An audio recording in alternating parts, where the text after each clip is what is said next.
The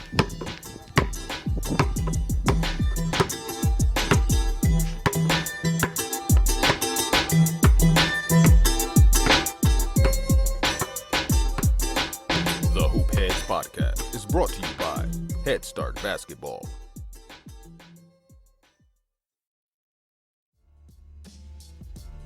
Hey Hoopheads, wanted to take a minute to shout out our partners and friends at Dr. Dish Basketball.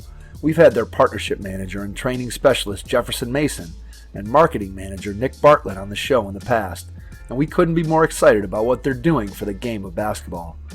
Their Dr. Dish shooting machines are undoubtedly the most advanced and user-friendly machines on the market and truly accelerate skill development faster than ever. Beyond efficient reps, Dr. Dish provides training expertise and versatility designed to develop complete players. The new Dr. Dish CT machine has further revolutionized basketball training with over 150 plus on-demand individual and team workouts from some of the best coaches and trainers in the game. These workouts include video instruction and combine game-like shooting drills with ball handling, conditioning, and agility drills. Along with workouts, the Dr. Dish training management system also provides stat tracking and analytics to track progress and ensure accountability. These are just a few reasons why top programs like Duke, North Carolina, Louisville, Florida, Baylor, and countless others are upgrading to Dr. Dish. Learn more at drdishbasketball.com. Follow their incredible content at Dr. Dish B-Ball on Twitter, Instagram, Facebook, and YouTube. And make sure you mention the Hoopheads Podcast to get $300 off your next Dr. Dish purchase. That's a great deal, Hoopheads. Get out and get your Dr. Dish shooting machine today. I always tell my guys, I'm going to love you before practice, I'm going to love you after practice. We're going to be close and we're going to joke around, we're going to have a great time, but as soon as that whistle starts and as soon as that whistle ends, in between those lines, you're not going to like me for a while, which is fine. I think the best coaches are the best teachers. Todd Wolfson is the boys' head varsity basketball coach at St. Francis High School in California. Growing up in the San Fernando Valley as a 3-year varsity player at Camino Real High School in Woodland Hills, Todd always knew he wanted to become a high school coach. Wolfson attended UC Santa Barbara where he studied communications and his focus switched from playing to coaching. Wolfson began his coaching career at his alma mater, spending 2 seasons at El Camino Real High School from 2005 to 2007. In 2007, Todd took over the program at Chaminade High School, where in 2014, his Eagles went 27-6 and won the first ever California State Championship in the history of the school. Todd was named CIF Coach of the Year in 2009, the youngest coach to ever receive that honor. Wolfson took over the St. Francis Golden Knights basketball team in 2015. By 2018, the team had won 24 games and reached the third round of the CIF playoffs, and in 2019, the Golden Knights advanced to the CIF California State Championship game. Coach Wolfson's philosophy always circles back to the question, is this putting my teammates before myself? If you have a chance to leave us a 5-star rating and review on your favorite podcast app, we would really appreciate it. Tell your friends in the coaching community about the show, and make sure you're subscribed so you never miss an episode. Check out hoopheadspod.com where you can listen to every episode we've ever recorded and find out more about what drives our show. You can also sign up to receive our weekly newsletter to gain even more access to great content from our guests. Get ready to take some notes as you listen to this episode with Todd Wolfson from St. Francis High School in the state of California.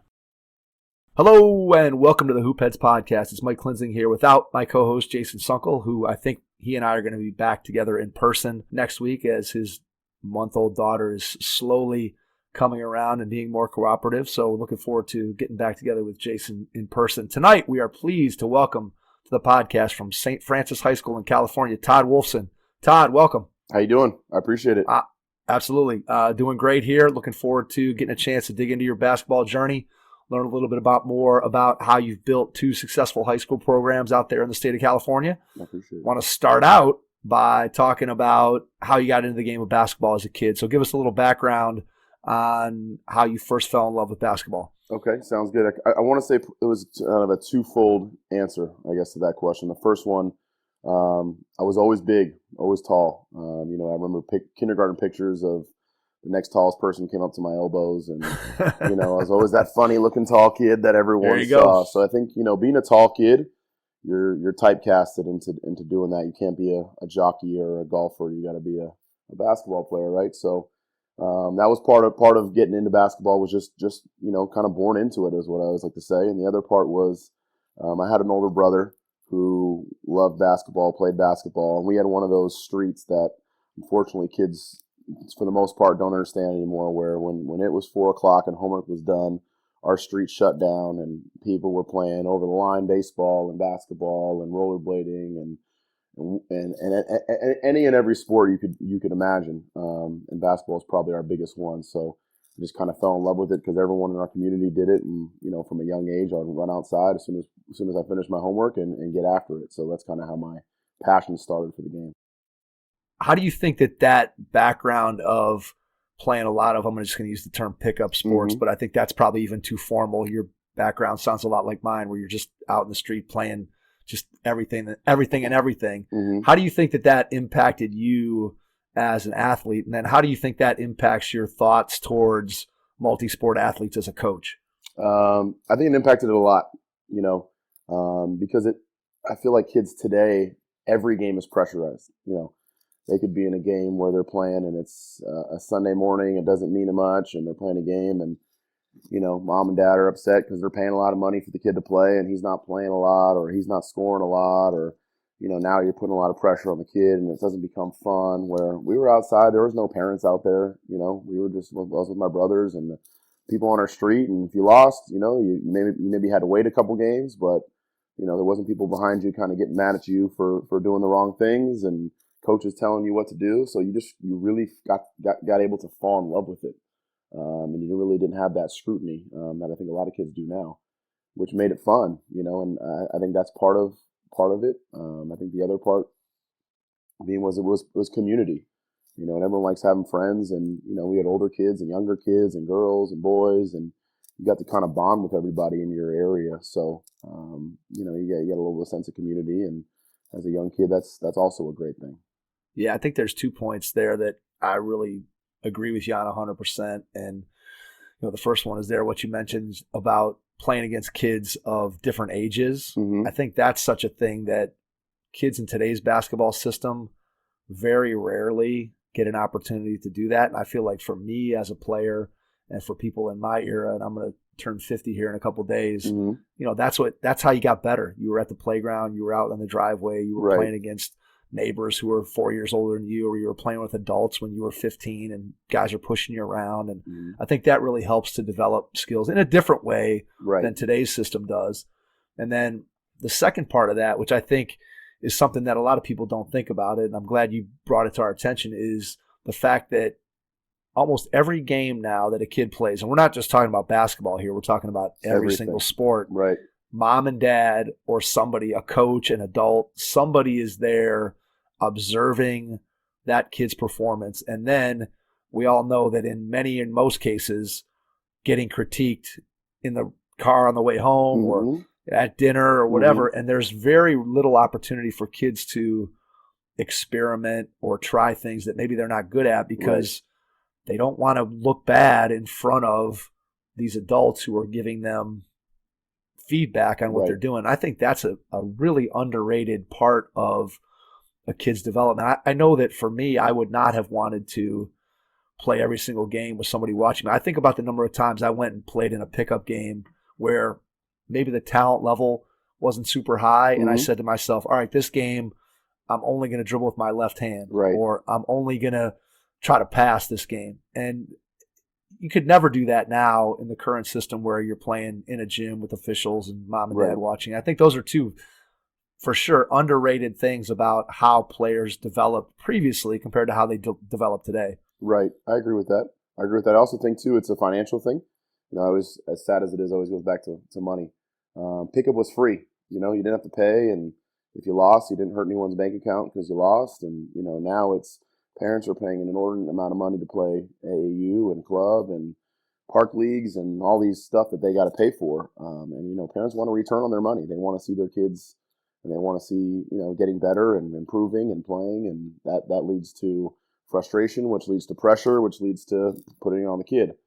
So Absolutely. there's a lot of that too. And the second thing is I just want to wish you happy birthday. That's awesome. Oh, thank days, you. huh? Yeah, appreciate it. Yeah, I'm Nice. getting there, man. Big There you 5-0. go. I'm There you almost go. I'm almost there. So probably There by you the go. time this comes out, I'll be cross the threshold. We'll So enjoy your last couple days in your 40s. absolutely, man. It's amazing. I'm sure you feel the same way. But the number that goes next to your age, I don't think you ever feel what that number is. Once you get past about 25, it's kind of like, yeah, that number doesn't look right. It just doesn't sit well. So at any rate, that's coming probably too quick. But hopefully whatever time I have left will be as good as the first 50. Let's put it that way.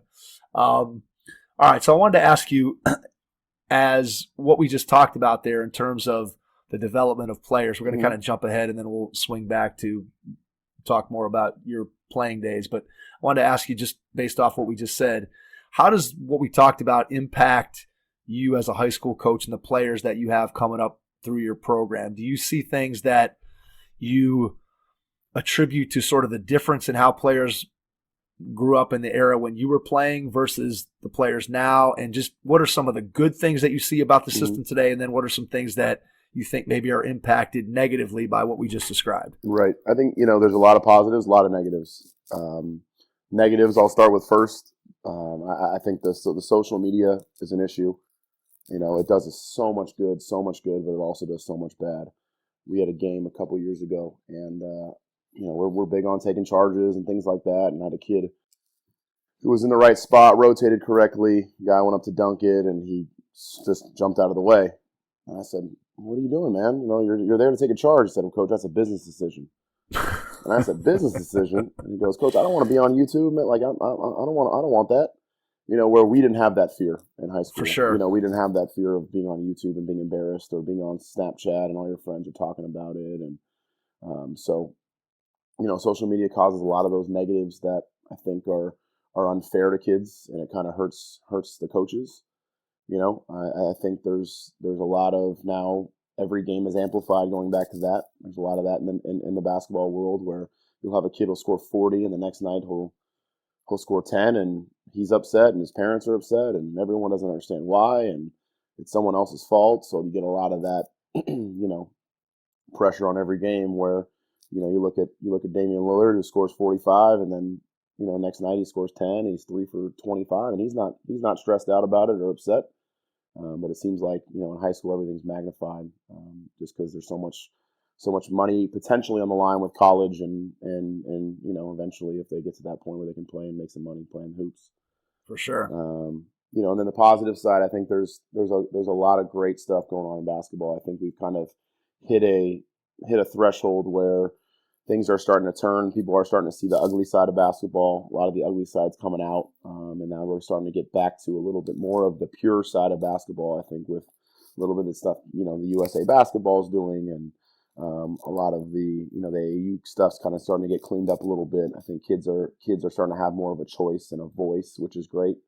I love that. I love being on social media and seeing the positive stuff where kids can talk about the good stuff they're doing, the good stuff their teams are doing, the good stuff they're doing in the classrooms, and they get to promote and boast and do all that, which is great.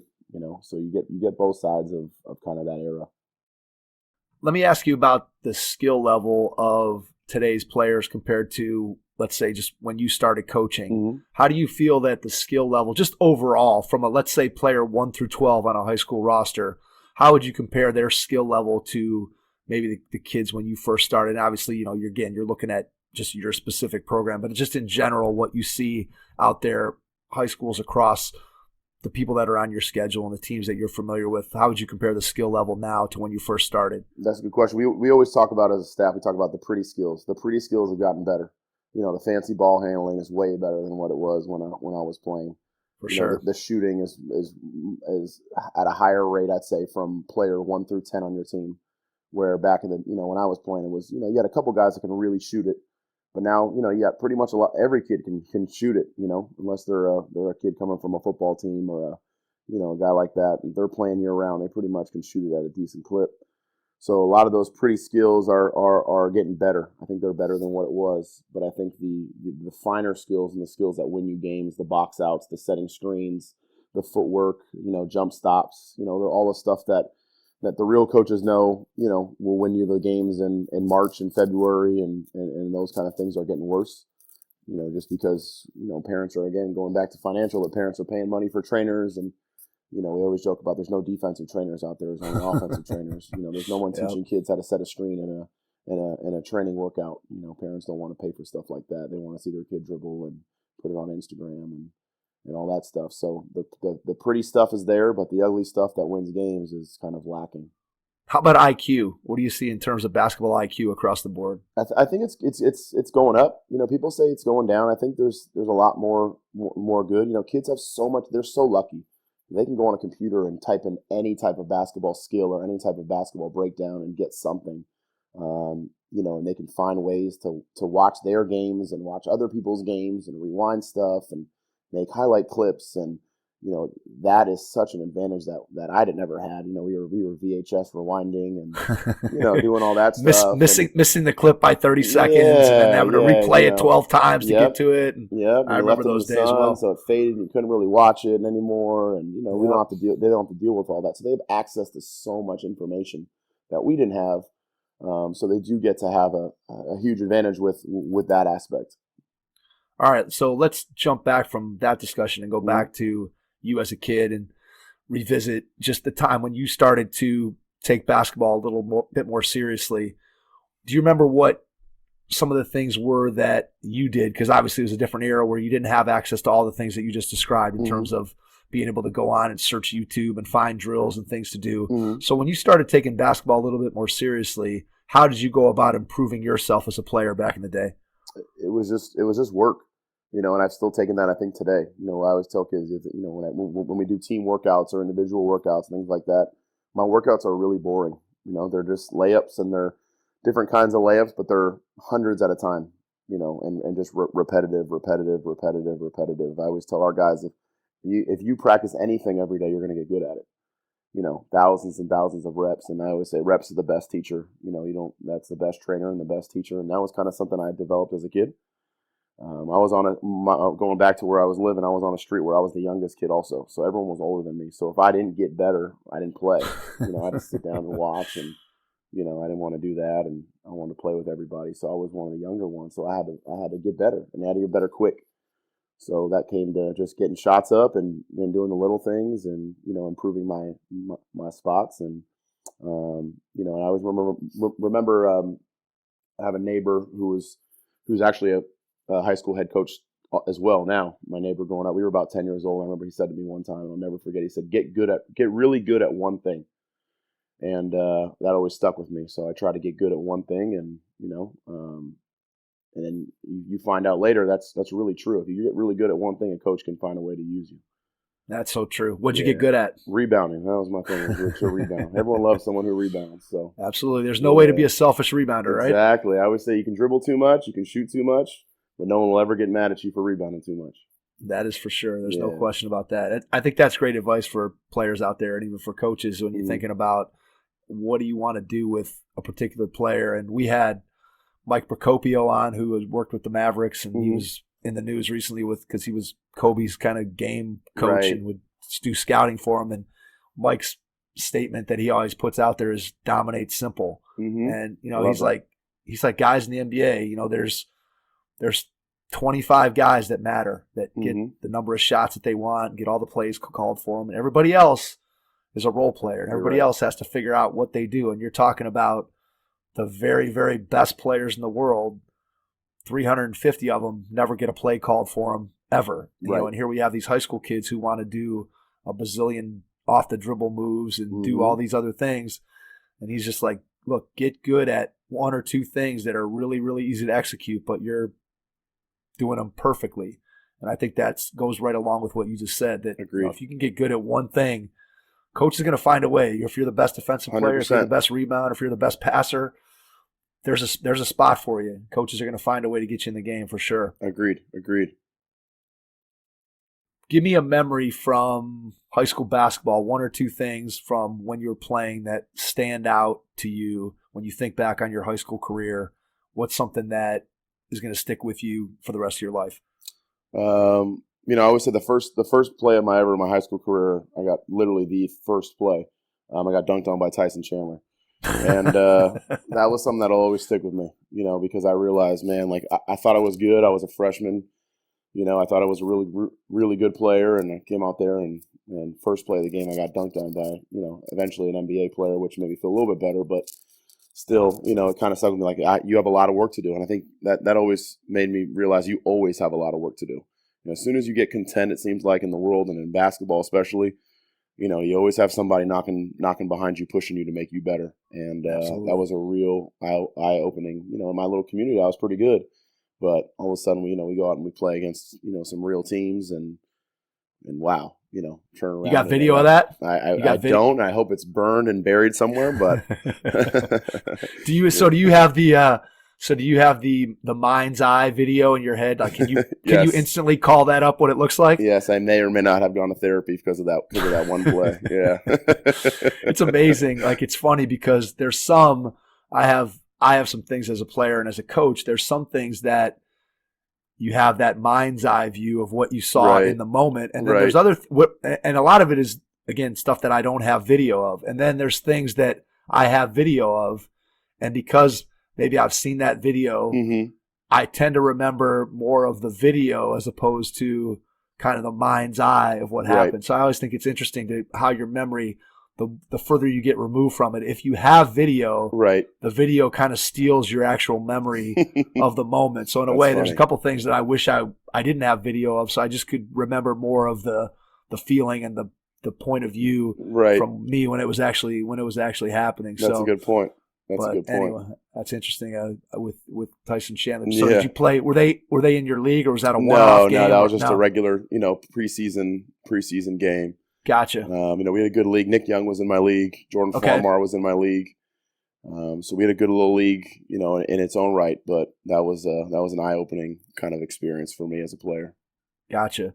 So at any point during your high school career, were you thinking about playing beyond high school, and just what did that look like for you? Because again, there's a lot of players out there that listen to the podcast and just are trying to figure out how to navigate that situation. So maybe talk a little bit about you as a high school player and your thoughts about playing beyond high school. Yep. So I started getting interest to playing college as like a sophomore. I was 6'7", and played like a wing position. I wasn't like a back to the basket center. I really enjoyed rebounding. Averaged about 10 to 12 rebounds a game, and could shoot it a little bit from the outside. And averaged about 12, 14 points a game, and kind of had a lot of schools interested at that level as sophomore. Got a little bit better and a little bit better, and things started to pick up a little bit. But I always knew from, I started coaching my little brother when I was maybe about 14 years old. Just rec ball, youth ball stuff, started coaching. And as soon as I did it, I coached a couple games. I said, this is what I want to do for the rest of my life. And that kind of turned a switch for me. So even when I was in high school, I told my high school coach, I want to coach, I want to coach, I want to coach. Ended up going to UCSB. Had some offers to play some D2 stuff, some D3 stuff, and went to UC Santa Barbara, and was an invited walk-on to play there, and ended up not really playing there just because I wanted to coach. Talked to a couple of their coaches, and they actually got me started and started doing some stuff coaching when I was there as a college student, doing some youth stuff and just trying to get better and learn. And that's kind of how my road kind of started. All right. So what was it about coaching when you first started coaching your younger brother? What was it about coaching that grabbed you right away? Because I think I've said this now, it feels like with the last couple coaching interviews that we've done, that you either have two schools of thought with a coach. You have somebody who's kind of like yourself, that you're younger, and from the time you're a young player, you think, man, I can't wait till I get the opportunity to coach. Yep. I already know that's what I want to do. And then you have other people who, they're players or they've been involved in the game, whatever, but coaching never really is on their radar until all of a sudden the playing stops. And they're like, I still want to be involved in the game. Now I got to go figure out how to do that. And then that's where they get to coaching. So what was it about coaching right from the beginning that grabbed you? What did you love about the process? I'm big on just the service aspect of it, and how you're helping people. I remember, one time it was a Park and Recs game. I was probably 14 years old, coaching a youth team with my brother on it. And I drew up a play with 10 seconds left, and we got a layup exactly how we drew it up. Probably the first and last time that actually worked. But drew up a play and it worked, and seeing the kids' satisfaction, jumping up and down, and the parents, and everyone was so happy. And for me, that was really, really rewarding. I've always been brought up in a family to serve and help others, and put others before you. And I think just having that aspect of it. My mom was a school teacher. She helped and helped special needs kids. Did that for 20 plus years. So I think I got a lot of that from her, just wanting to help and find ways to make people happy. And I thought, coaching was that vehicle for me to make that happen. And so did you know from the time you started that high school was the level that you wanted to coach? Did you entertain any thoughts of trying to get into college coaching right out of the gate, especially since you had some contact with the coaches at UCSB? Yep. Just explain maybe the process about how you ended up at the level where you are now. I mean, I think everyone dreams of, being the Lakers head coach, or, at least in LA guys, it's what you want to do, or, being the Knicks head coach, or whatever the case may be. But, I thought that aspect of being a high school coach is fantastic, because you're really, really hands-on. For the most part, those kids are yours for 4 years. You get to really mold them in a lot more ways than just the X's and O's on the court. You're there for them through their good times and bad times, and you're there for them off the court, and you're doing team meals and bus rides and all the stuff that you remember as a player, and you get to make those memories for them as great as possible. And I've had opportunities to coach in college and different places, and not saying I never would do it. I definitely would be open to an opportunity if it was the right one, but I'm not. I really enjoy where I'm at. I really enjoy the high school level, because I think you really have that hands-on experience that, I'm sure a lot of college coaches have, but I feel like at high school, it's such an important time for these young men, in my aspect, but young men and women to grow and mature and be eventually, good parts of society, and those that help can make this world a better place. Absolutely. All right. So 2 questions that come to mind off of what you just said. One is, and you sort of mentioned it here, but let's go into a little bit more detail about how you build those relationships with your players that you're describing, where it's bus trips, it's team meals. How do you go about developing the kind of relationship where you can then have that impact on their lives that you clearly want to have? Yep. I think it's, it all starts with love. I always say love is the most amazing thing in the world, and everyone wants it, and everyone can give it. And I think as a coach, it's extremely important to do both of those things. Every kid wants to feel important. Every kid wants to feel respected. Every kid wants to, show some love. And I always try to make sure I'm there at practice 30, 45 minutes early, and calling certain kids in. Hey man, how's your day? What's going on? Talking about real life, and forget basketball for a couple minutes. And when practice is over, I try to stay for a certain amount of time. Not every day, but most days, and sit down and talk to them, play some horse with them, and, just mess around and have someone they can kind of trust and be a part of. And I think once you start that with the coaches, you kind of start with that love aspect, and they love you, and they understand that you love them.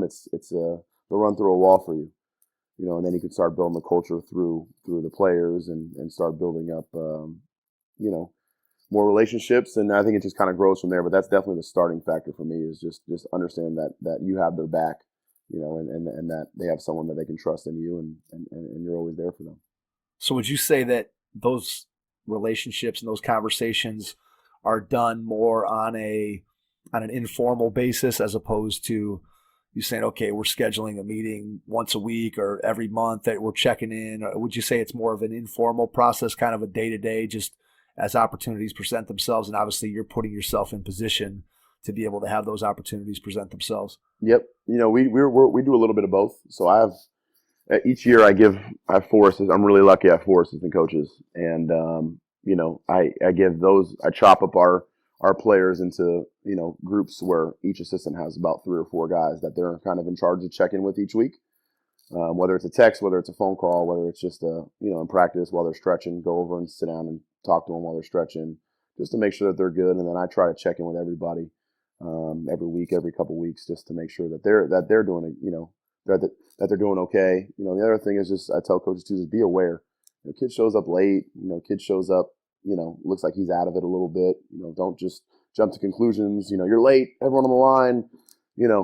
Kids have a lot of stuff going on in their lives, and maybe pull them into your office first. Hey man, you all right? What's going on? And see where they're at before just, kind of jumping to conclusions and being that guy that nobody wants to be around, because they're just, it's either your way or the highway. Yeah, I think that's something that has definitely changed over the last 30 years of coaching, for sure. Not that there wasn't that mentality existing back 30 years ago, but it certainly was far, far less prevalent than it is today. It's amazing the number of coaches that we've talked to that have shared that same sentiment that you just shared, which is, I got to know my guys. I got to know the girls on my team. Mm-hmm. And when I do that, then I'm much better able to enforce the culture, for lack of a better way of saying it. Because if everything is just, you're late, all right, everybody on the line, or that you're late, you're not going to start the next game, this and that, and there's no understanding of what the situation is. And I can speak to it as, it's funny because as a parent, you sort of see things on the other side, because for a long time, I was a player. Right. Then for a long time, I was a coach with no kids. And before that, I was a coach with no wife. Right. And so when you're a coach with no wife and no kids, and you're coming off fairly recently being a player, you have no concept of the time constraints on someone who has a family and other siblings and places 100%. People to get. And it's funny because I think back to when I first started coaching, I was my second job was an assistant varsity coach at the school where I still teach. Okay. And we had a very young staff. We actually ended up staying together as a staff with the same group and the same positions for, I think we were together for 13 years, maybe. Wow. So it was kind of, it was just three great guys that all of us got along, and it was amazing. But we would go at the beginning when I first started. So I was 25. Mm-hmm. I think our head coach was maybe 31. And then our assistant was like 20. Our JV coach was like 22.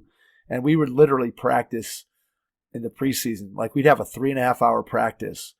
And then we'd sit in the coach's office for another 2-3 hours after that talking. And I think back to that now. And one, the value of a 3.5 hour practice. I mean, I can't imagine we were getting anything out of those kids after like hour. Clearly after hour 2, we were getting nothing. So diminishing returns. But I know, and I think back to that time, and we'd say practices after school, but there was never, I'd never remember us putting an ending time on the practice schedule. Right. And now I think about that as a parent. I'm like, and that was almost like, this was like maybe 1995, 96. Right. So you were just on the cusp of cell phones and all this. Mm-hmm. I can't even imagine how annoying it had to have been a parent on one of those teams, and like never knowing when your kid's going to be done. And how, I can't even imagine. And now clearly it's a lot, things are a lot different. Right. That's funny. Yeah, you're 100% right. I think that things have changed a lot, and I think the way kids are, people always complain, this generation, this, and just this generation, that. But this generation actually does a lot of really good things too. And they're special in a lot of ways that I think people don't recognize. So I think we got to play both sides of it. Head Start Basketball, along with members of the J. Billis Skills Camp staff, will be hosting the very first Prime Skills Camp, an affiliate of the J. Billis Skills Camp that is held annually in Charlotte, North Carolina. Prime Skills Camp will take place on the campus of Western Reserve Academy, just outside of Cleveland, Ohio, June 26th through the 28th, and will be designed for boys rising to grades 6 through 9. Prime Skills Camp will mirror the J. Billis Skills Camp in daily programming, teaching, coach-to-camper ratio, and quality of instruction. Prime Skills Camp brings all of the team-oriented individual instruction, focus on the fundamentals, and high-level coaching to young men aspiring to a high school varsity basketball experience. This camp is operated by Billis Camp veterans and includes the J. Billis Coaches Development Program alongside the camp, ensuring that the quality of teaching and coaching at this camp is second to none. Please visit headstartbasketball.com or jbilliscamp.com for more information or to get registered.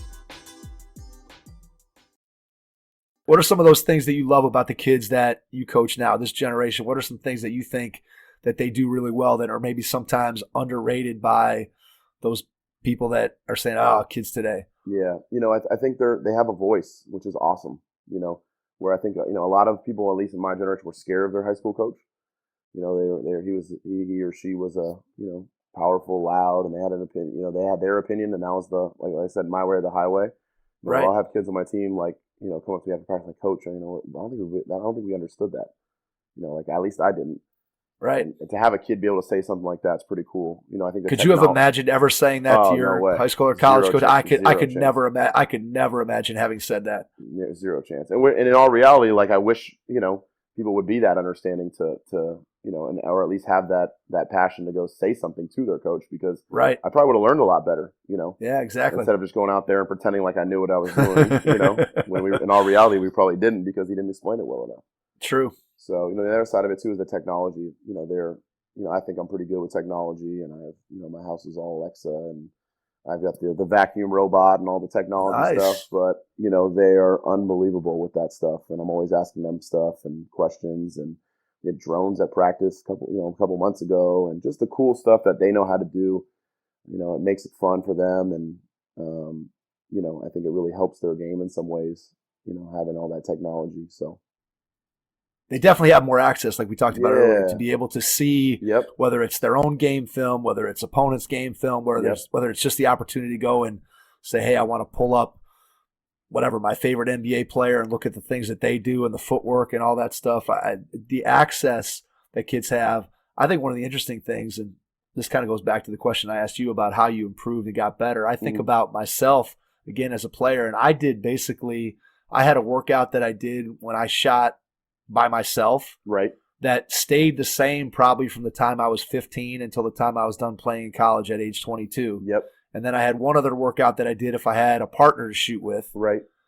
And other than that, I did those same drill, the exact same thing from age 14 to age 22. I never varied any of it. Right. And now you think about the amount of player development information that's out there, and the things that you can do to improve yourself as a player are just incredible. And I would have been a kid who would have eaten that stuff up. Me too. And at the time, I just, again, I only knew what I knew. Right.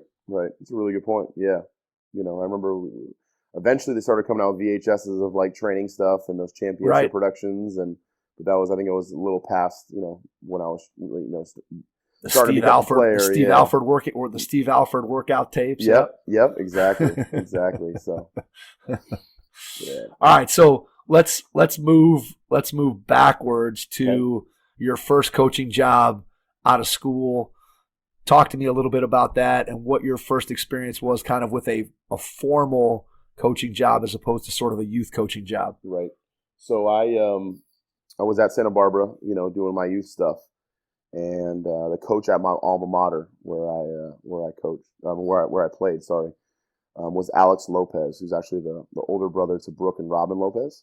Okay. And he was the coach. He didn't coach me, but he was there when he was there for a stint. And I got a call from the athletic director. Said, "Hey, I heard you're coaching. Our coach Alex Lopez is doing a lot of stuff with his brothers, because this was the time when they were at Stanford and they were deciding if they were going to go on the draft and what they were going to do and all that stuff." So he called me and said, "Hey, he has no assistants. He needs someone that we can trust, who can run a practice when he's not there. If they're going to a draft combine or they're doing something, he wants to go with them. So we just need someone to be around." And I said, this opportunity I can't pass up. So I transferred colleges to a local college around us, Cal State Northridge, and was his assistant. Ended up kind of, he kind of had his priorities with those two guys, and kind of took the helm a little bit for a while, and loved it, and did about a half a season over there helping out, and then kind of a half a season being in charge, and that was my first job, and then that kind of transpired into job two, which was, we actually played at a school called Chaminade High School, where I got my second job. We played, and I saw a guy that was their head coach, who I kind of knew. And he said, "Hey, I didn't know you were coaching, and I didn't know you were interested in this." And then we kind of connected, and he said, "Hey, I don't know how long I'm going to be doing this for, and continue to do this. I have a couple of young kids. So if you want to be my JV coach for a couple of years and learn how to, be a private school head coach and all the stuff that you would want to learn, I'll take you and do everything. I'll bring you to every meeting. I'll show you how I do every piece of paperwork. I'll show you every parent meeting you can sit in, every player meeting you can sit in, and just really learn if this is something you want to do." kind of took me under his wing for that. And he ended up leaving after the first year, and which was unexpected. And 3 months later, I interviewed and got the job as the head coach at 22 years old, and kind of didn't really know too much what I was doing, but you know, when you get thrown in the fire, sometimes it's a good thing. So what was the transition like from being a JV coach / assistant to taking over the program? What were some of the adjustments that you had to make initially right out of the gate? And I'm sure we could go back and say, what did you learn over the course of time from then until now? But let's start with just what were the initial adjustments from going from being an assistant to being in charge? You know, your role changes drastically. You know, I think as an assistant coach, you know, I'm not saying, you know, as an assistant coach, you can be more of the good cop. You know, I was the guy when you know, he subbed somebody out and that guy was frustrated. I'd run over and, you know, hey, keep your head up. You know, this and that. You know, I really didn't do too much in coaching in terms of, you know, everyone get on the line, or, you know, they didn't hate me yet to a certain extent in terms of all that stuff. So I got to be that kind of that good cop, you know, and that role kind of had to change quick. You know, so I always tell my guys, I'm gonna love you when practice is before practice. I'm gonna love you after practice. We're gonna be close, and we're gonna joke around. We're gonna have a great time. But as soon as that whistle starts, and as soon as that whistle ends, you know, in between those lines, you know, you're not gonna like me for a while, which is fine. I think the best coaches are the best teachers during that time, and the ones that can push their players during that time and try to get them out of their comfort zones and all those things. So. You know, that had to change for me, was just kind of changing that role of being that guy who everyone loved and everyone, you know, got along with all the time, to, you know, during those 2 hours of practice, you know, you're not going to like what we're doing all the time. So. Did you realize that right out of the gate? I mean, did you come in with that knowledge that was going to be a change, or was that something that dawned on you slowly over time? How did you gain that knowledge that was going to happen? Yep. Well, I thought, you know, initially I was all, you know, hey, I'm just going to do the same thing I've been doing. And that didn't happen, you know, sorry, that didn't last quick. You know, you realize quick as a coach, you know, you can't be that same person, that same voice. You got to change pretty quickly. So, you know, they were kind of walking all over me early. You know, I was 22, they were 18. So that was already an issue. And then, you know, you add the fact that I was being Mr. Nice Guy and trying to please everybody and, you know, trying to be that nice cop. Even during practice time, you know, it was a quick rude awakening for me. Like, you know, I got to change how I am. So, you know, I think over time and after realizing and trial and error, you know, you realize you got to change your voice and you got to change the way you are and, you know, what works and what doesn't. And you got to learn and kind of be humble. I think a lot of coaches, you know, they always say it's my way for the highway for the players, but I think you got to take that as yourself as well. You know, if something's not working, you know, instead of blaming somebody else, you got to look in the mirror and figure out for yourself how you can change. Yeah, I think that's great advice for you. Yeah, that's great advice for young coaches. Yep. And I think especially young coaches who have been players or had successful playing careers, and I can speak to this myself. I think when you come off of a playing career and you come into coaching and you think that just because you knew how to play that you can be a good coach, and it's very easy to get stuck in, come on, I know what I'm saying. I've been playing this game since I was a kid, and I played at such and such a level, and you should listen to me because I got all this knowledge from being a player. Right. And I look back on me as a 22, 23-year-old and thought that I knew everything. Mm-hmm. And now I'm almost 50 and realize that I don't know anything. Correct. And that there's so much out there in the game to learn. And I wish I had had that same knowledge about what I didn't know back when I was 22. I would have ended up being a much better coach, and I'm sure been able to have a lot greater impact on the kids that I was fortunate enough to have as players on different teams that I coached over the years. But it's just interesting, I think, that your perspective, the longer you're in it and the more you get exposed to different thoughts and ideas, the more you realize that you know very little. And I think that for players, especially who are transitioning into coaching, a lot of times the only knowledge of coaching you have is the people that coached you. Correct. Because it's not like you're a high school player and you're like, all right, I'm going to go and check out how the neighboring high school practice runs, and I'm going to go to this coaching clinic. All you know is what your high school coach did, and then for me, who played in college, you only know what your college coach did. So when I ran a practice, guess what I was doing? Right. What those two guys did. Correct. And Correct.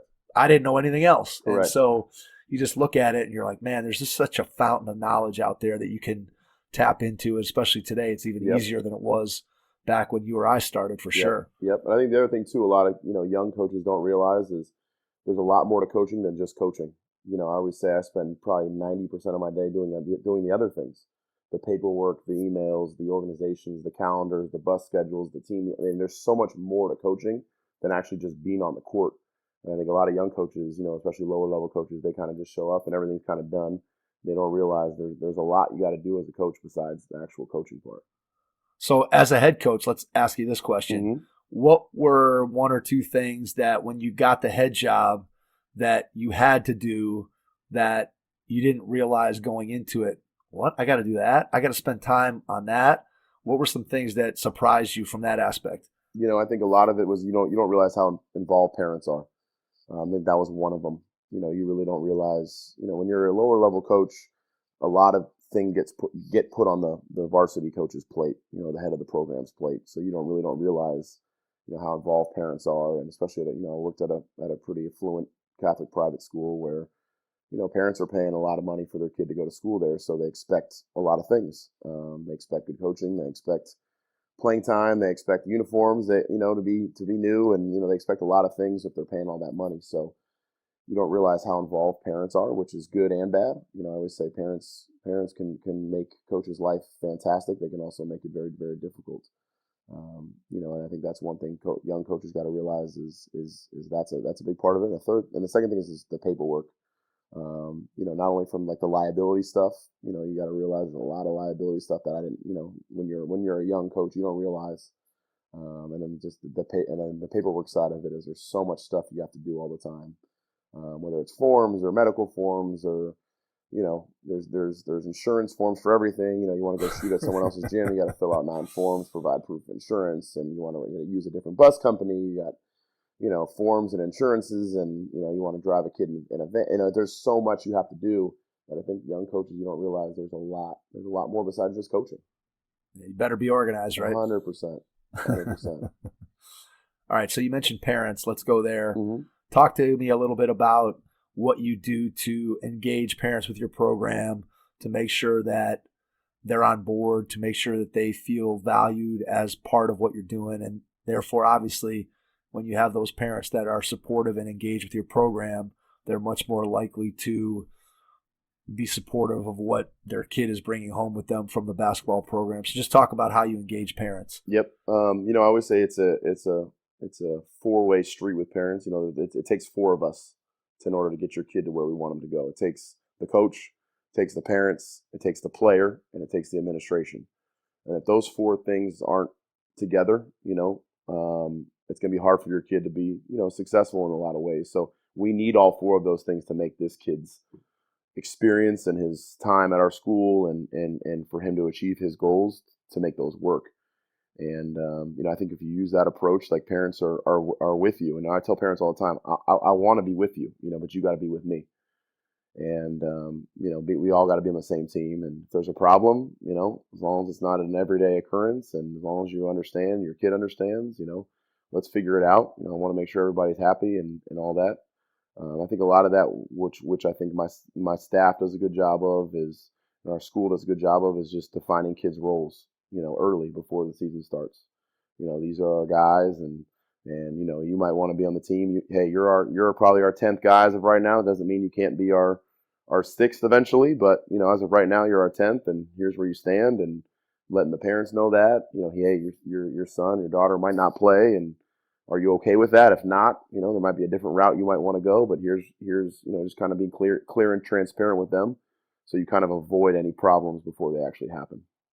Yeah, I think that proactive communication in anything, whether I'm sure you as a teacher do the same thing, Mm-hmm. and as a coach, it's clear that when you establish a relationship beforehand and you have these conversations before the season begins, before problems arise, Correct. That people are going to be a lot more receptive, just like you talked about building a relationship with the kid. Correct. When you build a relationship with the parent prior to the problem occurring, it becomes a lot easier to have that difficult conversation when you've already had 5 or 6 positive conversations, as opposed to the first time they hear from you or the first time you hear from them is when little Johnny isn't playing Mm-hmm. as much as they think he or she should. And I think that's where, again, a lot of young coaches sometimes make that mistake of they don't proactively engage parents. Right. And then when problems do arise, there's no relationship to fall back on where you can say, hey, I've done X, Y, and Z, and this is the communication we've had, and here's what I'm doing for your kid. Instead, it just becomes this adversarial relationship, and that's where you run into trouble. Correct. 100%. 100%.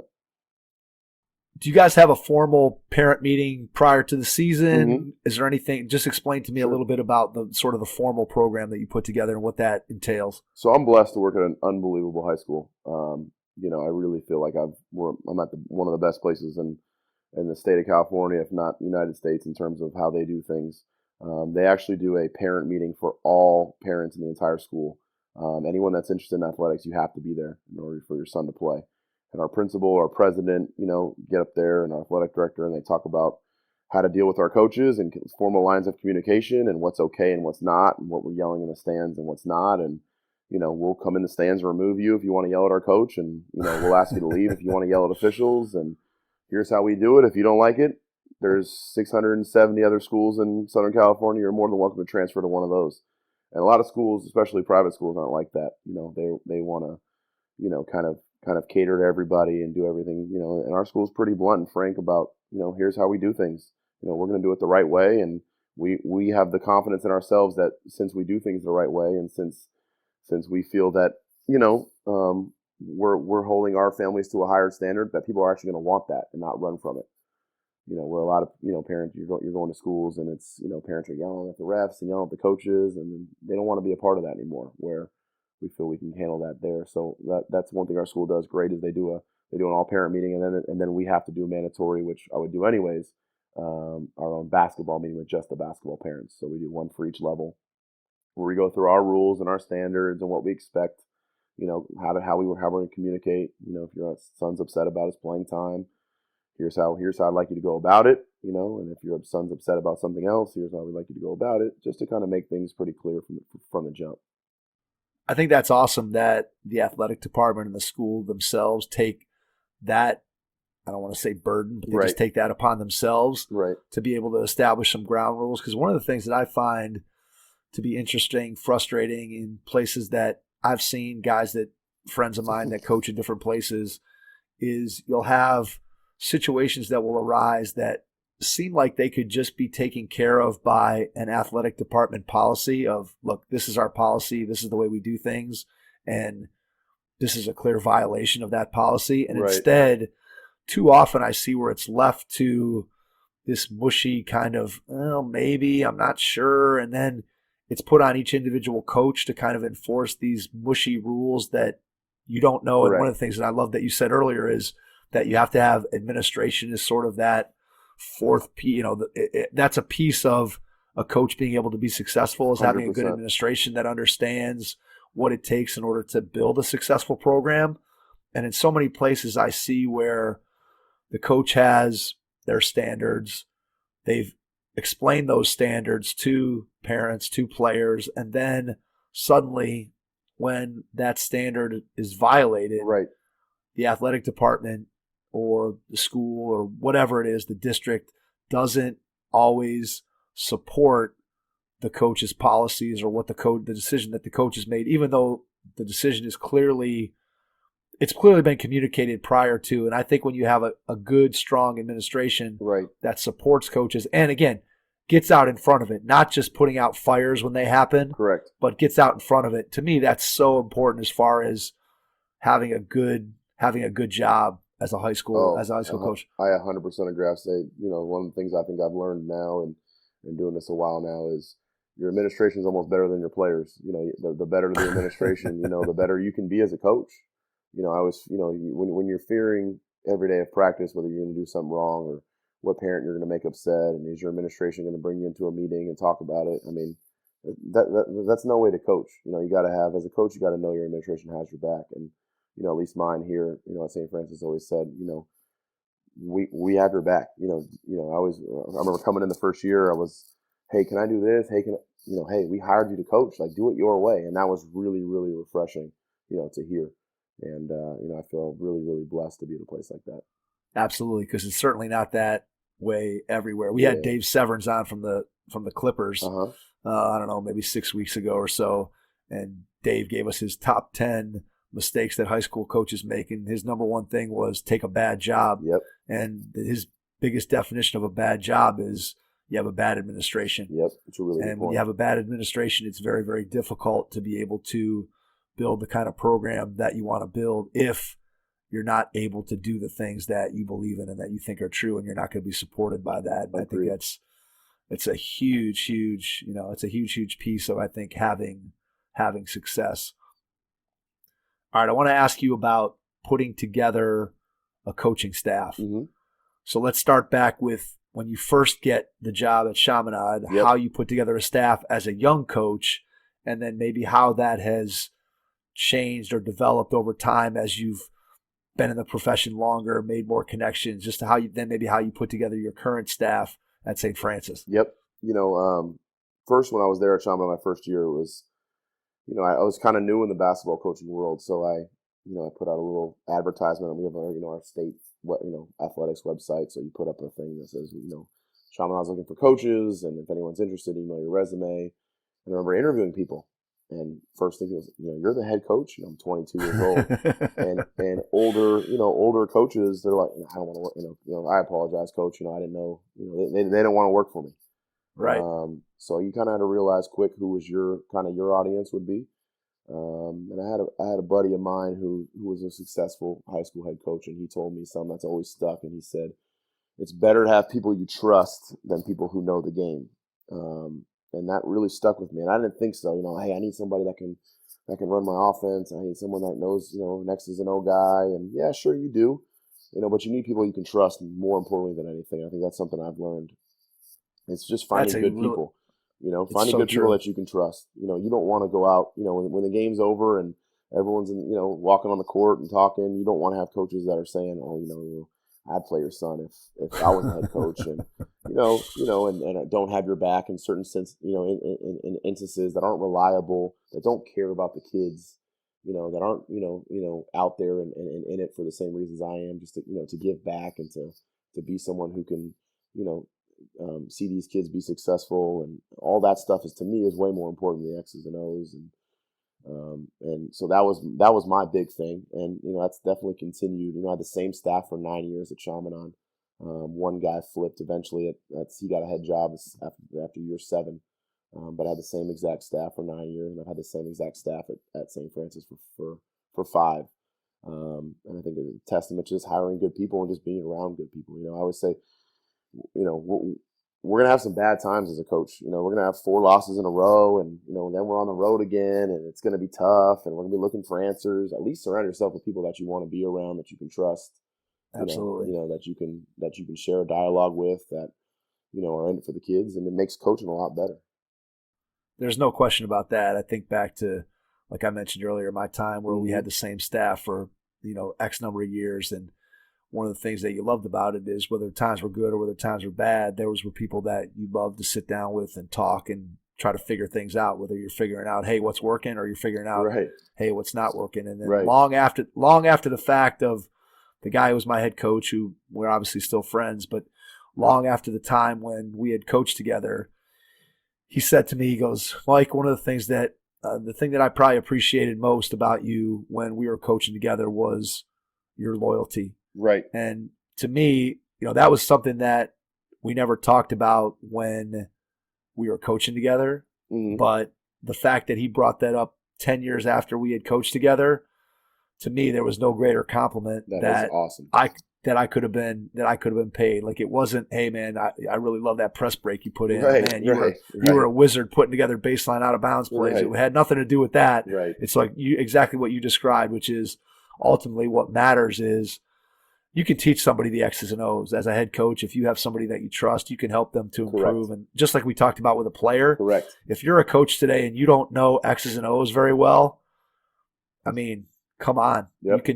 You can get better at that, just by opening up your browser and getting on the computer and doing whatever it is that you want to do. 100%. But you can't teach somebody to be a quality person who's going to have loyalty. And I've seen it in places where, as you said, there's a coach who's on the staff who is always publicly second guessing or is always campaigning secretly for the job of the head coach. And, you see those people and they're ones that, from my perspective, then you always keep a distance from.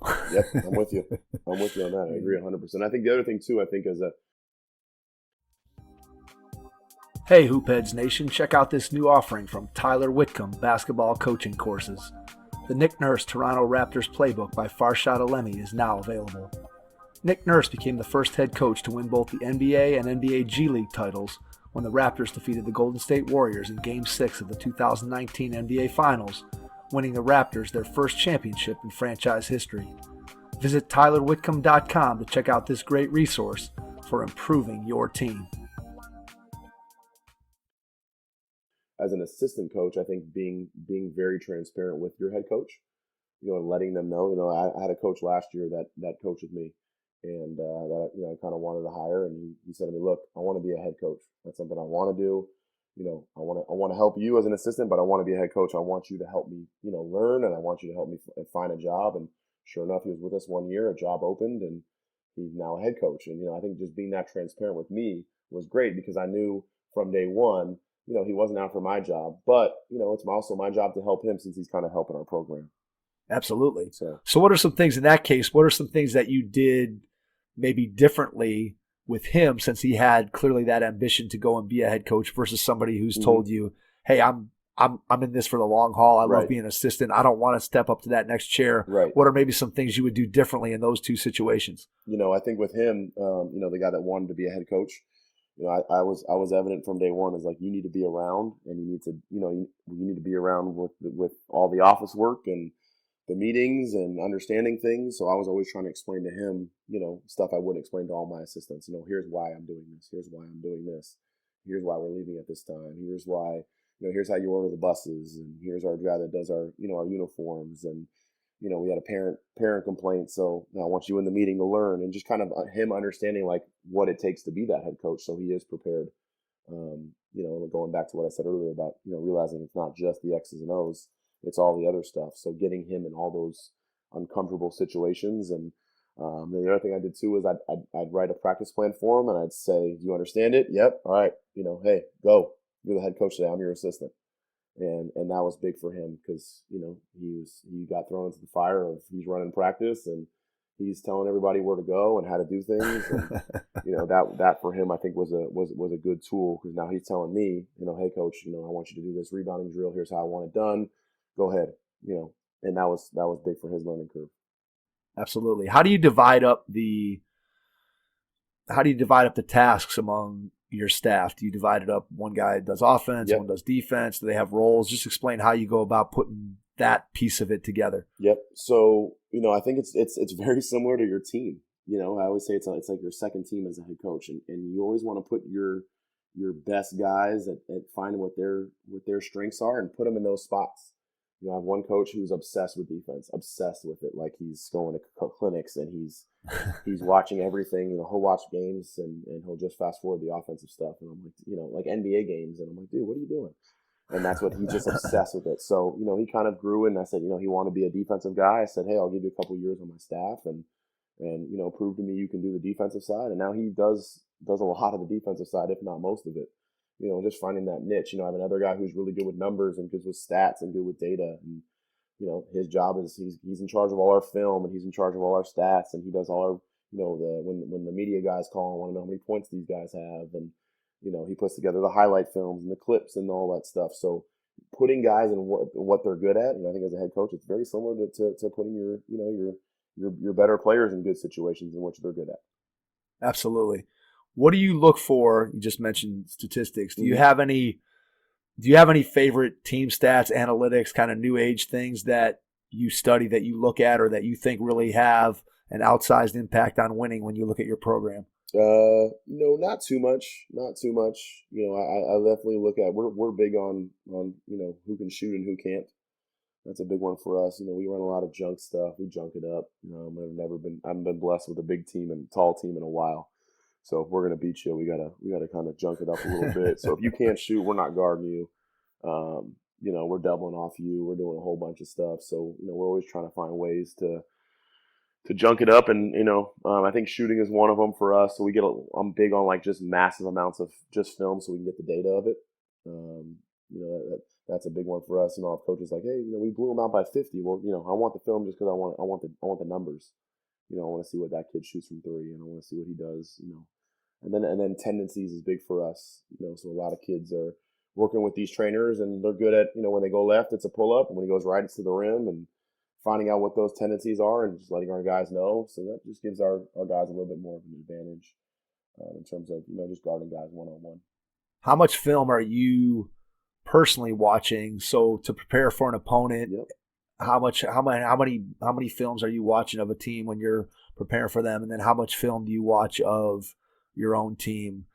Again, it probably varies depending on whether you're in the preseason or in the middle of the season, but just talk a little bit out, just give people an idea of just generally how much time you're spending on what kind of film. I'd say, preseason, it's usually just a game. We're playing an opponent, we don't know. I'm watching their last game, maybe a little bit of a game prior to that. Once we get to league, it's probably 2 or 3 films of each team. And then playoffs, like, similar, maybe a little bit more depending on, if I feel comfortable or not. A lot of it for me is can I sleep? When I get to the point of like, you know what?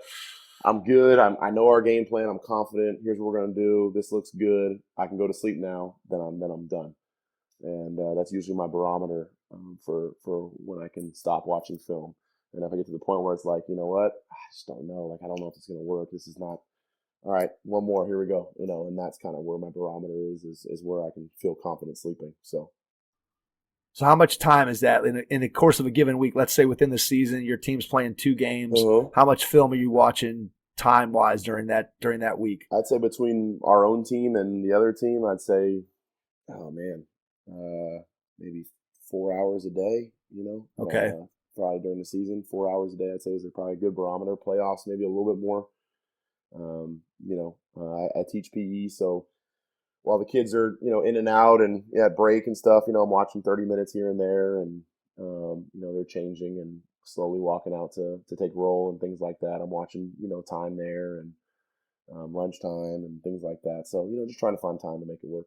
Gotcha. How much of that film work that you're doing, how much do you share with your kids formally where you're all sitting down and watching that together? And then what's the breakdown of watching an opponent versus watching your own film? Yep. We don't really show our guys much of the other team.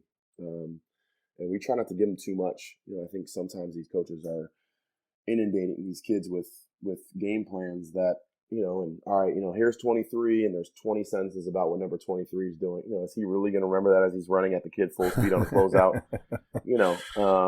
So which for us is just little tiny pieces on 2 or 3 guys. For us, that's kind of where we're at. I'm not really going into their third bench player and what he can do and what he can't do. And hey, if their third bench player beats us, we probably deserve to lose that game. And we're just going to try to take away their 1 or 2 guys and really focus on them. So we really try not to inundate our guys with too much data. We usually walk through 2 plays, their 2 most popular plays, how we defend it. I think a lot of coaches these days too, they're showing people, all right, here's what they run. Well, that's great. Well, how do we defend it? So for us, it's how we defend it. So we'll walk through it real quick, show how we're going to defend it, walk through an out of bounds play maybe, one that they run it, a lot. What we'll do is we'll also call out of bounds plays. Other teams out of bounds plays, we'll name them. So that way, when you get to the point, we'll say, St. Anthony's 4. So then we get in the playoffs and another team's running that play. Right. Hey guys, it's just St. Anthony's 4. You can make a call. Right. So, then boom, it jogs our memory right back. So but kind of keeping it just simple for them. Really focusing on those 1 or 2 guys. We're probably watching 20 minutes of another team. Gotcha. That's good stuff about renaming their out of bounds plays. I like that. I never have heard that before. That's a really good idea because again, now you're not tipping off the fact that what's coming. Correct. So that's a really good way to think about it. I like that. All right, let me ask you how you feel that you've grown since your first season as a head coach. What are 1 or 2 things that you feel like you've really gotten better at as a head coach over the course of your career? Yep. I think one of them is for sure allowing my assistants to be coaches. I remember my first couple of years I was coaching and my assistants were on the sideline and not doing much. And I remember I met with them at the end of the year and said, hey, what are some things you think I need to improve on? Well, coach, you got to let me do something. I think that was big for me. So I'm always at the start of the week, I text our coaches group chat, hey, what's everyone's availability this week? And if you say you're going to be there, you're going to be part of practice. I'm building you in somehow, some way, whether it's a drill, whether it's you're doing a development thing towards the end of practice, whether it's I need you to talk to our team 5 minutes about heart. I'm building you some way into the practice plan, so you not only feel like you're a part of it, but the kids know that you're part of the game plan and you're helping contribute. Because as much as I think I know everything, I probably know less than 1% of what I could know, and what they can bring to the table is fantastic. So I want to make sure that they're involved in every aspect. And I'd say the second thing I think is just being more efficient. Kind of going back to the point you said, it's 3-hour practices. A lot of time I wasted a lot of time in my first couple of years coaching. We were doing this elaborate stuff and these elaborate game plans and these elaborate practices where we're going through a million things. And, we know kids these days, attention spans are not great. They always say if you're talking for 20 minutes, you've talked 17 minutes too long. For sure. So, just kind of being more efficient with practice, getting stuff done. What really we need to work on. Do I need to spend 45 minutes on closeouts? Probably not. Couple minutes here, twice a week, and okay, we're good. Move on. So just kind of hit little topics here and there, and kind of just build out a weekly practice plan so we can kind of make sure we touch on the things we need to, maybe a couple times a week for 2 minutes instead of working on it for 20 minutes. So from a practice planning standpoint, do you have a series of go-to drills that sort of make up the bulk of your practice time, or are you trying to get a lot of variance in terms of you have a skill that you're working on, but you might have 7, 8, 9, 10 drills that work on that particular skill? Or are you the guy that says, hey, we have this core drill that we're going to do because this helps us to improve this particular area that we need to really work on? So we start out practice every day. We stretch. I play rap music pretty loud in the gym while they're stretching, just to kind of get them excited for practice, a little energy in the gym, waking things up, and like that. And then we'll always talk for like 2 minutes, whether it's a topic about something that's going on in the news, or whether it's a topic about our games, or have a guest speaker talk for a couple minutes, and then we jump right into I always do a 3-man weave. And the 3-man weave we do is a little bit different than most 3-man weaves. If you don't sprint, it's timed. If you don't sprint the whole thing, if you don't make all your layups, it's a right-hand layup for each person. It's a left-hand layup for each person. They're running around cones in a funny way. It's a reverse layup, and it's with the right hand. It's a reverse layup with the left hand, and it's timed. And if they don't get in a certain amount of time, we start off with a little bit of running to start practice. And for me, it's a lot of, you got to be ready from the start of practice. You got to kind of loosens them up a little bit. It makes them understand from the jump ball, we got to go. It's full. These guys dialed in. Yeah, so that's big for me. I have a coaching mentor of mine who played at University of Louisville for Denny Crum, and he would mention all the time that he would always do drills right when practice started. From the get-go, it was 100 miles an hour, and he always would say, because that's how we have to start games. Because in a big game, you can lose a game in the first 5 minutes, you can't win a game in the first 5 minutes. So no question. Let's make sure we're ready to go from the start, and we'll do that, and then we'll do a little 2-on-2 drill. Where the ball gets thrown weak side, they got to jump to the split line, and we got to talk, and it's a little 2-on-2 action. We do that for about 6-7 minutes, and then we'll do a little 4-on-4 shell for about 10 minutes, and then we'll probably do defense for a while, and maybe a little bit of offense here and there, but for the most part, it's pretty defensive based from then on. Got it. All right, so let me ask you this: you obviously had a tremendous amount of success at Chaminade. What was the impetus for you leaving Chaminade to take the opportunity to become the head coach at St. Francis? I think a little bit of it was just kind of time for a change. When I took over, the program was a little bit of disarray. They weren't winning as much as they probably could. And I felt, they felt it was at the bottom. We were the last place in the league, and we took over, and we made it to the finals the first year, which was a little bit of luck, but a little bit of I think just trying to change the culture right away in that aspect. And I enjoyed really building that program into eventually winning a state championship there. and turning that. So what was when you took over the job, Yeah. what was the first thing that when you looked at the program, you said, if we're going to get to where I want to go, this or these things have to change? What were one or two things you said, I have got to instill this in this program if we're going to get to where I want to go? Yep. I think one of them is, it's the most cliche word now in basketball, but culture. You got to change the culture of the program. You got to hold kids accountable.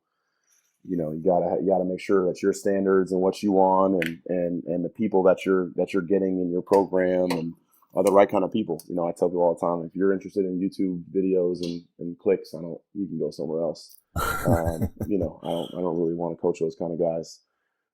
So that was a big part of it, is finding the right culture. The kids that wanted to do the right things and wanted to hang their hat on the right things that I believed in, and kind of making sure that was change number one. And then number two was I felt like the program wasn't having any fun, and that was my next thing, was to just instill more fun. Like, I always say there's a legal recruiting, and then there's recruiting where you can have a lot of fun, and kids want to be at a school that's having fun. So trying to attract kids the right way by winning and doing the right things, and putting a video on social media of us playing dodgeball at practice one day, and having drones fly through campus, and make hype videos and all that stuff that kind of promote your program the right way, and get back to having fun. So those were probably the two things I think we hung our hat on the most.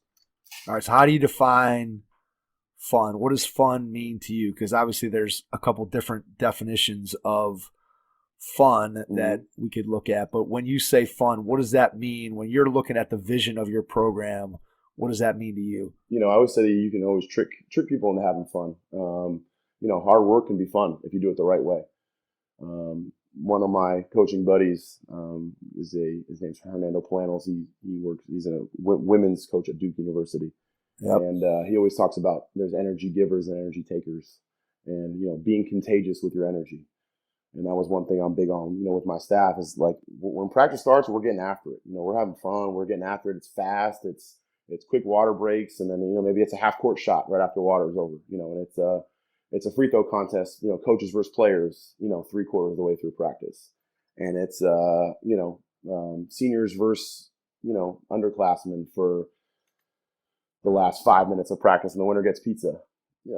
All that stuff. Well, meanwhile, we've ran lines in between. We've done, dive on the floor. We've done charges, and they don't realize that they've done all that bad stuff because they're looking forward to all the fun stuff.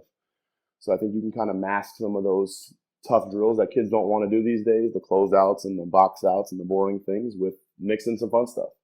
And I think that was big for us to try to get kids to understand that we're going to work, but we also going to have a little bit of fun too. Was that something that you've developed over time, or was that something that kind of you realized pretty early in your career? Where did you come to the realization that fun piece had to be a part of what you were trying to do? I think it was when I played in high school. I had a coach who was a really, really good X's and O's guy, very good, but he didn't understand the other side of it, the fun, the interpersonal relationships, the bigger side of basketball, which I feel is becoming even more relevant today. So I was always like, I don't want to be like that guy in that extent. So what can I do so kids don't have to experience the same thing I experienced? Just a guy who understands X's and O's. So I don't want to bash him because he's a good dude, but I think I learned from his mistakes in a certain sense, and what I want, what would I have wanted as a player. Yeah, and it's a different era 100%. As well. I think that's a part of it too. I think that what you just described is a much more common coaching philosophy in 1985 or 1995 than it is today, for sure. And so I think that that's something that we all have to take into account as we think back to our playing experiences. It's just kind of like you're in a different era without question. All right, so when you start thinking about where you are now in the year 2020 and coaching at St. Francis, what is the biggest joy that you get from being a high school coach in the year 2020? That's a great question. Definitely number one for me is when my kids, I call them my kids, but my players come back. We know exactly what you mean. Yeah, when they come back. I mean, that's the coolest thing for me is, not only being able to watch them, as the more you coach, you start having kids playing in college, and, you get to turn on the TV and watch them, or, you're going on Synergy, or they're sending you clips, and you watch them play, and that to me is awesome. But having them come back is really cool, and just seeing them grow and mature. And I've got to the point now where they're starting to get married and they're starting to have kids and families, and I mean that's just awesome to me because you can really see. I always say it's not about you as a coach, but sometimes you have dark days as a coach where you're losing games and things aren't going right, and then all of a sudden you get invited to a player's wedding and you realize, what, this is why I do that. This is why this makes it all better, and we're doing the right things. So that for me is the biggest thing.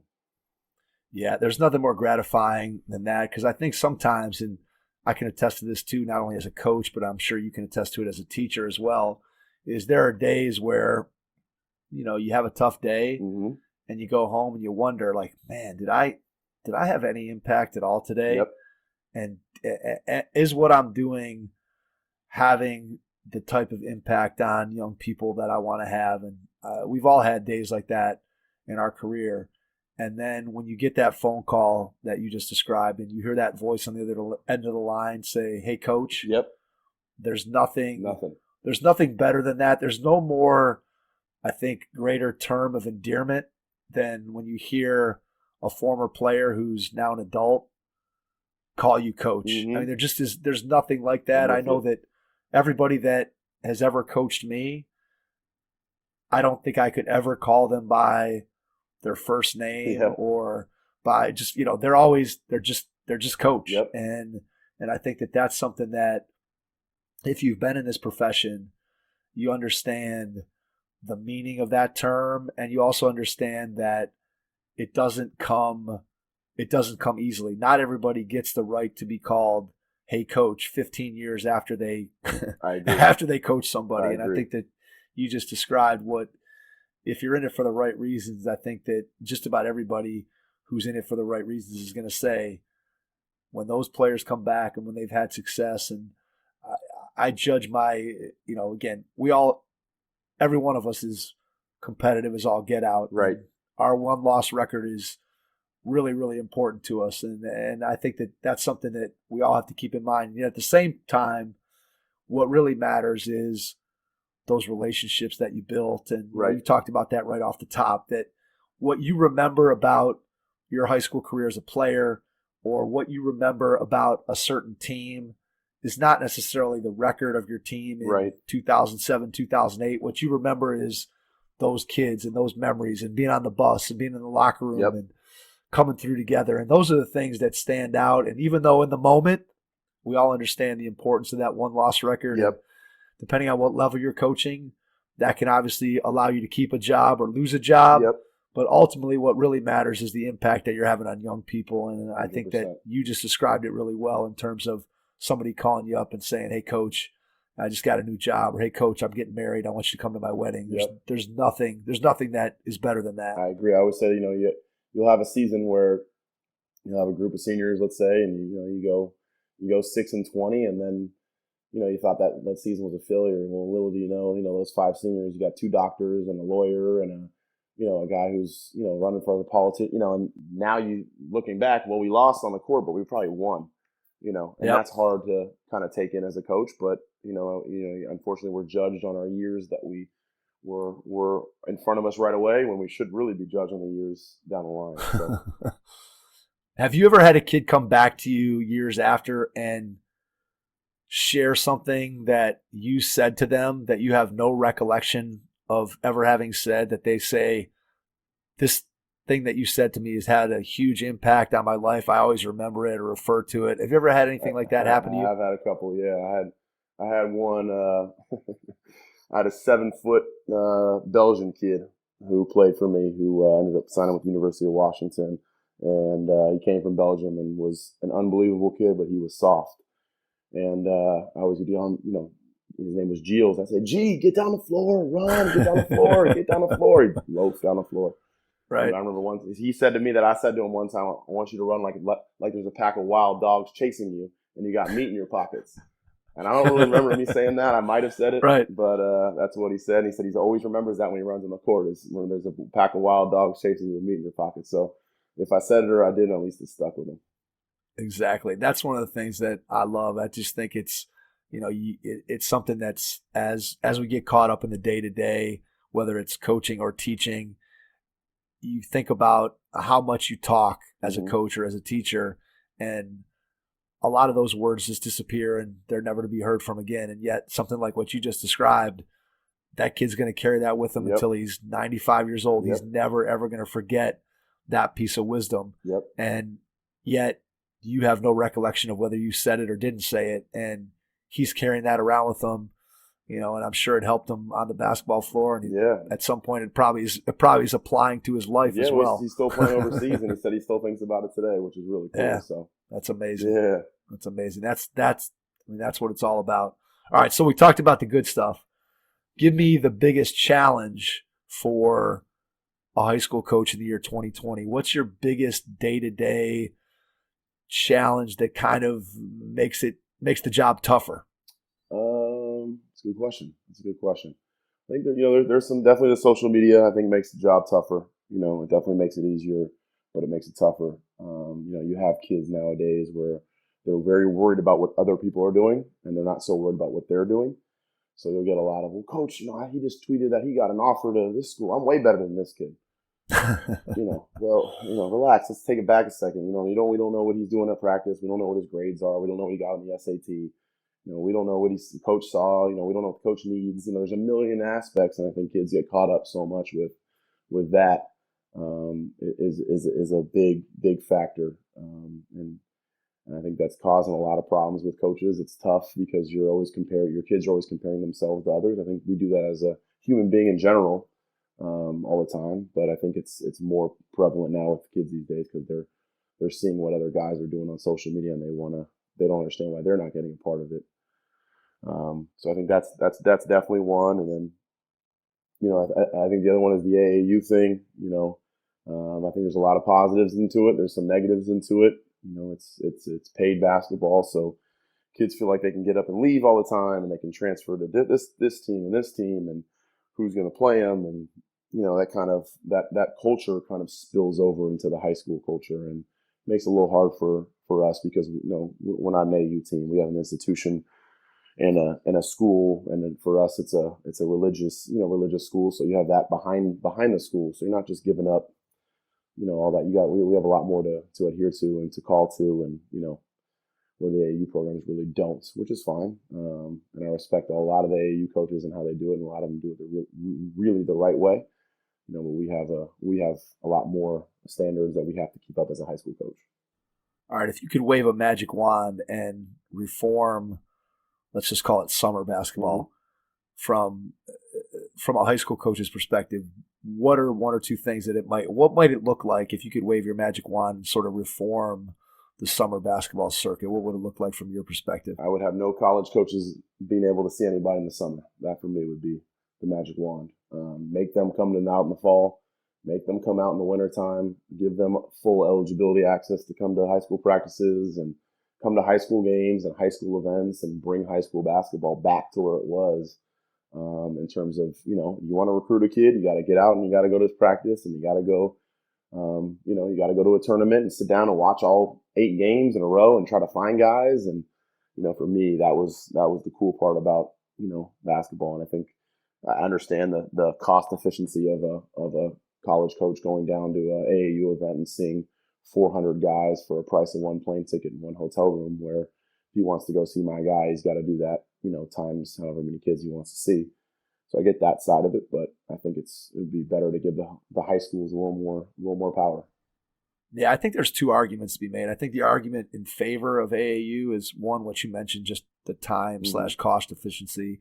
And the other thing I think that AAU does provide is you get an opportunity to see, especially when you're talking about the top level players, right, you're getting to see more of those guys on the same floor going against other guys of similar talent, right, when you're out recruiting. So I think that's an advantage. Right. And yet I think if I'm a college coach, I would want to see a kid play for their high school as much as I possibly could, and see their practice and talk to their high school coach, because ultimately the kid is going to have to play within my system. Whatever my system is, right, the kid is going to have to play in a system. So I would want to see, how does this kid fit in on a team where he has a defined role, whatever that role might be. Right.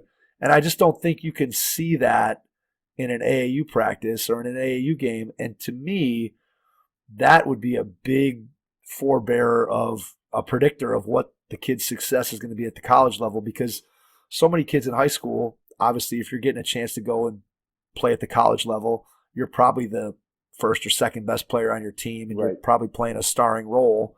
And we all know, just like we talked about in the NBA earlier, there's only so many stars as you go up a level. And so how's this kid going to be able to adjust and play within a system? And I think that because high school coaches and the high school recruiting has been marginalized by the AAU system in some ways.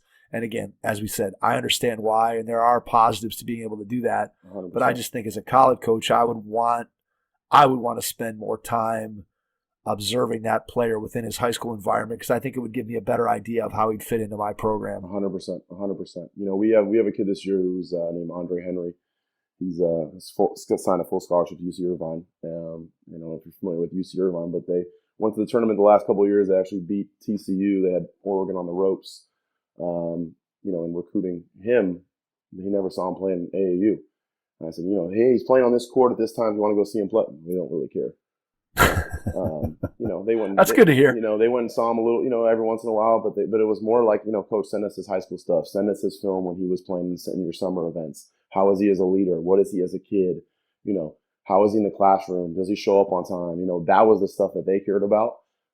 They wanted to see what happened when he was being full denied, and we had, you know, no shooters on the floor at that time. What could he do? You know, when we were down by 2 and we needed a bucket, what was he getting that? And that to me was like, this is a place where I feel he could be good at, because that's the kind of person he is and the kind of, you know, place I want to send one of my guys.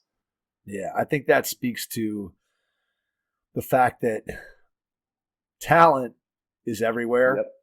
And you can find basketball talent, go to an AAU tournament. You can find guys who are talented, but talent doesn't always win.